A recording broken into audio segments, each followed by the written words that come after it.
اعوذ باللہ من الشیطان الرجیم بسم اللہ الرحمن الرحیم۔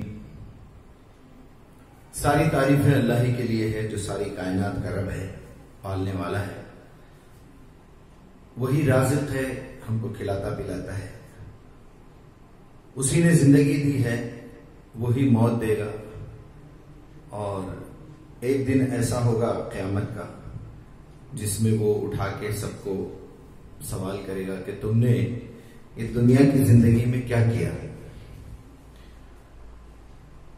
اور سلامتی ہو ان تمام نیک بندوں پر جنہوں نے اللہ کے اس پیغام کو ہم تک پہنچایا، اللہ کا تعارف کروایا اور یہ بتایا کہ زندگی گزارنے کا صحیح طریقہ کیا ہے، تاکہ قیامت کے دن جب حساب ہو تو پھر ہم صحیح جواب دے سکیں۔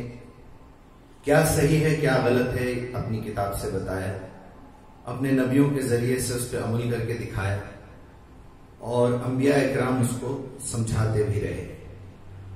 خاص طور پہ سلامتی ہو آخر الزماں، آخری نبی، خاتم النبیین محمد مصطفیٰ صلی اللہ علیہ وسلم پر، اور آپ صلی اللہ علیہ وسلم کے اہل و عیال اور صحابہ اکرام پر، اور قیامت تک جو لوگ آپ صلی اللہ علیہ وسلم کی پیروی کریں گے اور اللہ کے فرما بردار بندے ہوں گے، ان تمام پر بھی سلامتی۔ آج کا موضوع جو ہے وہ ہے انسان کی زندگی پیدائش سے لے کے موت تک، کیا یہ بدلے کی جگہ ہے یا پھر یہ آزمائش کی جگہ ہے۔ اسے ہم امتحان کا نام بھی دے سکتے ہیں اس سبجیکٹ کا، اس سبجیکٹ کو ہم آزمائش بھی کہہ سکتے ہیں، اور اس سبجیکٹ کو جو ہے دعا بھی کہہ سکتے ہیں، کیونکہ آج میں آپ کو وہ باتیں بتانے والا ہوں جو زندگی میں ہم کو آزمائش کے طور پہ دی گئی ہے۔ اگر کوئی انسان یہ سمجھتا ہے کہ وہ خوشحال ہے، دولت مند ہے، پیسے والا ہے، تو وہ یہ نہ سمجھے کہ اللہ اس سے خوش ہے، اس کے پاس صحت ہے، اولاد ہے، مال و دولت ہے، بنگلے ہیں، گاڑیاں ہیں، تو یہ نہ سمجھے کہ اللہ اس سے خوش ہے۔ یہ تو کافروں، نافرمانوں اور اسلام دشمنوں کے پاس بھی ہے، بلکہ زیادہ ہے ان کے پاس۔ اور کوئی آدمی غریب ہے، مصیبتوں میں ہے، اس پہ مصیبتوں کے پہاڑ ٹوٹ رہے ہیں اور وہ بڑا افسردہ ہے، بڑا غمگین ہے، تو وہ یہ نہ سوچے کہ اللہ کا اس پہ عذاب ہے، اللہ اس سے ناراض ہے، بلکہ یہ سوچے کہ ہر حال میں اللہ امتحان لے رہا ہے۔ تو اس سلسلے میں ایک سوال مجھے آیا تھا، تو اسی جواب میں یہ دے رہا ہوں کہ ہماری ایک بہن نے کال کیا تھا کہ بھائی یہ بتائیں کہ ہمارے یہاں ایک ہماری فرینڈ ہے، سہیلی ہے، ان کے یہاں کافی عرصے سے اولاد نہیں ہوئی ہے، تو وہ کسی کو گود لے لیں یا ٹیسٹ ٹیوب بیبی کا، آج کل جو ہے ٹیکنالوجی آگے بڑھ گئی ہے، اس حساب سے ٹیسٹ ٹیوب بیبی بھی لی جا رہی ہے، بنائی جا رہی ہے، یہ کروائیں یا پھر صبر کریں یا کوئی علاج کرائیں۔ تو علاج تو یہ ہے کہ میں آپ کو ٹوٹکے بتا دیتا ہوں ایک دو تین، اس کے بعد پھر ہم قرآن پہ آتے ہیں تاکہ پہلے آپ کا جواب آپ کو مل جائے۔ اور وہ یہ ہے کہ جتنا اپنی میری زندگی کا تجربہ ہے، کچھ بایولوجیکل پرابلم کی وجہ سے بھی جو ہے اولاد نہیں ہوتی، تو ڈاکٹرز اگر اس کو صحیح ڈائگنوز کریں تو اس کا علاج کرتے ہیں، اولاد ہو جاتی ہے۔ تو یہ ہیریڈیٹی سے آ جاتا ہے، یعنی جب لڑکی ماں کے پیٹ میں ہوتی ہے اور ماں اگر کوئی ایسی بد احتیاطی کرے یا اس کی مینٹالٹی اگر کچھ غلط ہو اس وقت، تو اس کا اثر بچے پہ پڑ جاتا ہے، بچی پہ پڑ جاتا ہے، تو وہ اس کی اولاد نہ ہونے کا سبب بن جاتا ہے۔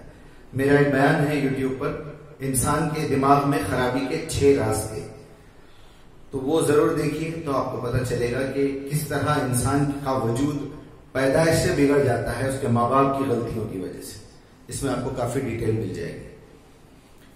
اس میں ٹوٹکا یہ ہے کہ آپ کے پاس میں جو بھی سمندر لگتا ہے، جہاں کھارا پانی ہوتا ہے، جو سمندر ہے، اس میں آپ کنٹینیوسلی نہائیں، اور اس میں جو ہے اپنی باڈی کو ایٹ لیسٹ آدھا پون گھنٹہ 1 گھنٹہ اس میں رہیں، پانی میں بیٹھیں اٹھیں اور اس طرح رہیں۔ تو میرے خیال سے 4 5 6 بار آپ ویکلی یا ویکلی ٹوائس اس طرح سے، گرمیوں کا موسم ہے تو کوئی ایسی جگہ پہ آپ کریں۔ یہ میرا اپنا ذاتی تجربہ ہے، کوئی حکیم یا کسی کتاب یا کسی حدیث یا کسی قرآن کا علاج نہیں ہے، یہ ایک علاج ہے، اس میں کوئی شرک نہیں ہے، اس میں کوئی خرابی نہیں ہے، اس میں کوئی بدعت نہیں ہے، یہ ہے پھر اللہ سے دعا کرتے رہے. تو یہ تو ہو گیا علاج. دوسرے یہ کہ آپ یہ بات کو اچھی طرح سمجھ لیجئے کہ اللہ تعالیٰ آپ کو 3 چیزوں میں آزما رہا ہے. ہماری آزمائش زندگی اور موت کی 3 باتوں میں ہو رہی ہے. ایک تو پیسے سے ریلیٹڈ جو بھی میٹر ہے آپ اس میں اللہ آزما رہا ہے، چاہے وہ دے کے آزمائے، لے کے آزمائے، یا مفلس رکھ کے آزمائے، بھوک پیاس میں آزمائے، خوف و خطر سے آزمائے. دوسرا ہے بیماری اور شفا. اگر آپ صحت مند ہیں تو بھی آپ آزمائے جا رہے ہیں کہ آپ نے اپنی صحت کا کیا استعمال کیا. اگر آپ بیمار ہیں تو بھی آزمائے جا رہے ہیں کہ اس بیماری میں آپ نے کتنا علاج کروایا، کتنا اللہ سے دعا کی اور کتنا صبر کیا. لوگ علاج نہیں کراتے، جھوٹا توکل کرتے ہیں. بغیر علاج کے توکل نہیں ہوتا. علاج نہیں کراتے، دعائیں کرتے ہیں، وہ بھی دعا قبول نہیں ہوتی. اللہ کا حکم ہے فَإِذَا مَرَضْتُ هُوَ يَشْفِينِ، کہ جب ایوب علیہ السلام نے کہا کہ میں جب بیمار ہو جاتا ہوں تو اللہ مجھے شفا دیتا ہے. تو بیمار اور شفا کے درمیان ایک چیز ہے جو اللہ تعالیٰ نے وہ ورڈ کو جان بوجھ کے مس کیا ہے تاکہ لوگ اس پہ غور کریں، اور وہ ورڈ ہے علاج، دوا. آپ بیمار ہو، دوا کریں تو شفا ہوگی. بیماری میں شفا نہیں ہوتی، دوا میں شفا ہوتی ہے. تو یہ بات اچھی طرح سمجھ لیں کہ بیماری جو ہے وہ اللہ کی آزمائش ہے یا آپ کی بد احتیاطیوں کا نتیجہ ہے. آپ اوور کھا لیں گے بیمار ہو جائیں گے، زیادہ تیل کھائیں گے بیمار ہو جائیں گے، غلط چیزیں کھائیں گے، شراب پیئیں گے، گٹکے کھائیں گے، سگریٹ پیئیں گے، بیمار ہو جائیں گے. اوور لمٹ کھائیں گے تو بیمار ہو جائیں گے. غرض یہ کہ بیماری اور شفا دونوں جو ہے صحت ہے، یہ سب اللہ کی آزمائشیں ہیں. اس میں آپ اپنے آپ کو پہلے احتیاط کریں، اس کے بعد بھی اگر کوئی بیماری آ جائے تو اس کا علاج کرائیں، دعا کریں، اللہ سے معافی مانگیں، استغفار کریں. تو پہلا میٹر ہے پیسے کا. پیسے سے ریلیٹڈ آپ کے گھر میں چوری ہو جاتی ہے، آپ کوئی نقصان میں پڑ جاتے ہیں، کچھ ہوتا ہے، اسی وقت آپ آزمائے جاتے ہیں کہ آپ اپنی چوری کا علاج کیا کرتے ہیں. کیا آپ کافروں کے ہاتھ میں جا کے اپنا ہاتھ دیتے ہیں کہ سر آپ ہمارا فیصلہ کیجئے، ہمارے گھر چوری ہو گئی ہے یا ہمارے پاس ایسا ہوا ہے، یا پھر آپ کسی مولوی عامل کے پاس جا کے کچھ تعویذ وغیرہ کرواتے ہیں، وہ بھی گناہ ہے. یعنی آپ یہ سمجھتے ہیں کہ جو غیب کا علم اللہ کے پاس ہے، جو حساب کتاب قیامت کے دن ہونا ہے، مجھے وہ فیصلہ آج ہی چاہیے. اور غیب کا علم رکھنے والے یہ جو 2 کوڑی کے معمولی قسم کے عامل ہوتے ہیں، تعویذ وغیرہ بنانے والے، اس میں 2 قسم کے ہیں. ایک پیسہ لے کے کام کرتے ہیں، فری میں کام کرتے ہیں. وہ فری میں اس لیے کرتے ہیں کہ تاکہ آپ کا ایمان اللہ سے ہٹا دے، آپ کو کافر بنا دے، اور وہ جنوں پہ اور ان کے اوپر اس کا ایمان آ جائے. تو یہ بھی نہیں کرنا ہے. تیسری جو سب سے بڑی آزمائش ہے وہ ہے اولاد کی آزمائش، کہ اللہ تعالیٰ بنا کبھی کسی کو اولاد دے کے بھی آزماتا ہے، کسی سے اولاد دے کے چھین کے آزماتا ہے، کسی کو بے اولاد رکھ کے آزماتا ہے. آئیے ہم قرآن کی روشنی میں دیکھتے ہیں کہ یہ کیا ہے. امتحان کے 3 سبجیکٹ. پہلا اولاد میں نے لکھا ہے. اس سلسلے میں اللہ تعالیٰ جو ہے زمین و آسمان کی بادشاہی کا مالک ہے. جسے چاہتا ہے لڑکے دیتا ہے، جسے چاہتا ہے لڑکیاں دیتا ہے، اور جسے چاہتا ہے لڑکے دیتا ہے. سورہ شورا سورہ نمبر 42 آیت نمبر 49.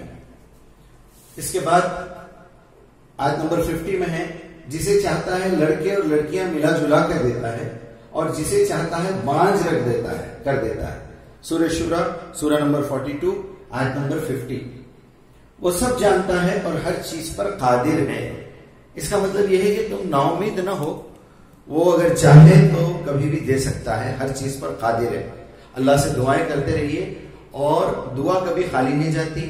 آج آپ کو اولاد نہیں مل رہی ہے، ہو سکتا اس کے بدلے میں کچھ اور ملے، ہو سکتا کوئی بڑی مصیبت ٹل جائے، یا ہو سکتا قیامت کے دن اللہ تعالیٰ اس کو بڑا چڑھا کے آپ کو اجر دے اور یہ کہے کہ تمہاری یہ دعاؤں کا یہ بدلہ ہے، اور اسی بدلے میں تم جو ہے جنت میں جا گئے. تو اس دن لوگ کہیں گے کہ کاش میری دعا کوئی قبول نہ ہوتی دنیا میں، جو کچھ ملتا ہے یا ملتا ہے. دوسرا یہ ہے پیسے کے معاملے میں، اور جو ہے آپ خود دیکھ سکتے ہیں سورہ بقرہ آیت نمبر 155 کہ ہم تمہیں ضرور آزمائیں گے خوف و خطر، فاقہ کشی سے، جان اور مال کے نقصانات سے، اور آمدنیوں کے گھاٹے میں مبتلا کر کے آزمائش تمہاری کریں گے. وَلَنَبْلُوَنَّكُمْ بِشَيْءٍ مِّنَ الْخَوْفِ وَالْجُوعِ وَنَقْصٍ مِّنَ الْأَمْوَالِ. تیسری جگہ سورہ محمد کی آیت ہے 47 نمبر کا سورہ ہے، 31 آیت نمبر ہے. اور ضرور تم لوگوں کو آزمائش میں ڈالنے اور جانچیں گے کہ تم میں سے کون مجاہد ہے اور کون ثابت قدم رہنے والا ہے. یہاں مجاہد کا مطلب جہاد کرنا بھی ہو سکتا ہے، اور آپ جد و جہد کرتے رہیں کسی کام کے لیے، اسلام کی قیام کے لیے، اسلام کو پھیلانے کے لیے. تو میں سمجھتا ہوں، اور بہت ساری آیتیں ہیں.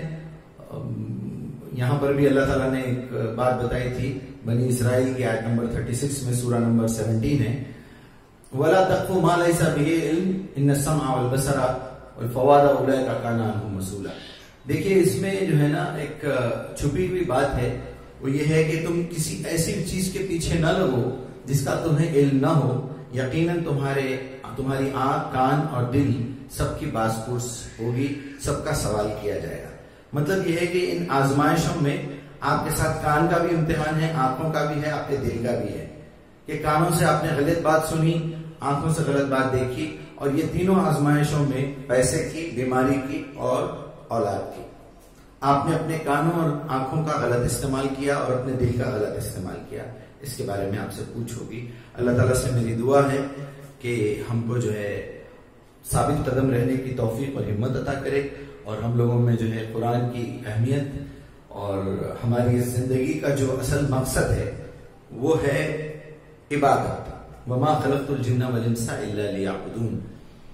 عبادت کا مطلب ہے برائی کو مٹانا، گندگی کو صاف کرنا، بری باتوں کو ہٹانا، اس جگہ پہ اچھی باتیں لانا، صفائی کرنا، اچھی چیزوں کو قائم کرنا، دنیا سے نعمتیں نکال کے، خزانے چھپے ہوئے نکال کے انسانوں کو دینا. یہ اصل عبادت ہے.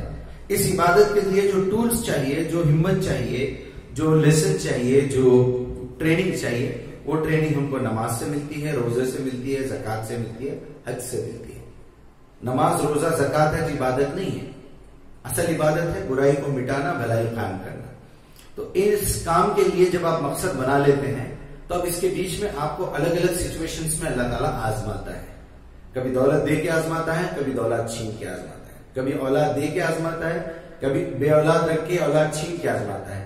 یہاں تک کہ ہمارے نبی صلی اللہ علیہ وسلم کے 3 بچے جو ہے بیٹے اپنے ہاتھوں میں آپ کے مر گئے، اور جو ہے اللہ تعالیٰ نے آپ کو صبر دیا، آیتیں نازل. تو اس پہ دھیان رکھیے. چھوٹا دل کرنے کی ضرورت نہیں ہے، ہمت ہارنے کی، مایوسی کی ضرورت نہیں ہے. اس طرح کسی کو جو ہے ٹیسٹ ٹیوب بیبی کروانا، یہ وہ ناجائز چیزیں ہیں.